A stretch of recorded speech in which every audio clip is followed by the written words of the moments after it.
Canada's annual inflation rate fell to 2.7% in April in a broad-based slowdown from 2.9% the previous month. Statistics Canada's latest consumer price index report is good news for the Bank of Canada, which has been looking for a sustained decline in inflation toward its 2% target. But is it enough to cut interest rates? Manisa Danabalan joins us live with more on what some experts think. Manisa, what can you tell us? Hey, Nicole, while some think this might be the green light for the central bank to start cutting interest rates next month, others feel we may have to wait until July. Food inflation may be down from its peak, but prices at the grocery store are still significantly higher than they were just a few years ago.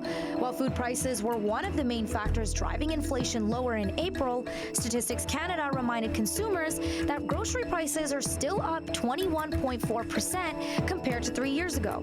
But that's definitely no surprise for Canadians who've seen costs rack up for a while. $9 for these oranges. These used to be like $5.99. This is freaking outrageous. The agency reported that inflation on groceries was just 1.4% in April.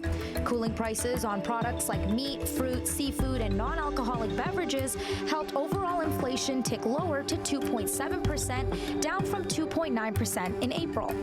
Prices on some food products decreased year over year, such as seafood, bread, fresh fruit, and margarine, according to Stats Canada. Meanwhile, other food products saw double-digit price increases, like sugar and syrup, grapes, carrots, and onions.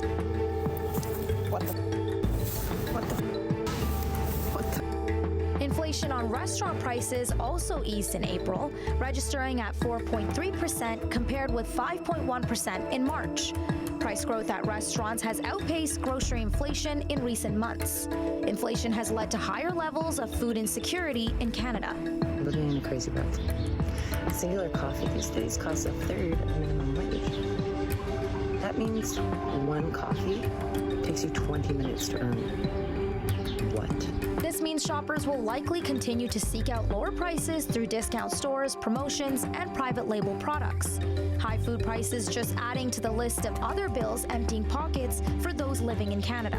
I'm thinking about the interest rates on mortgages, plus like the rental increases on groceries, because what is $100 now buying these days? Gas prices. Speaking of gas prices, that was something that didn't go down last month.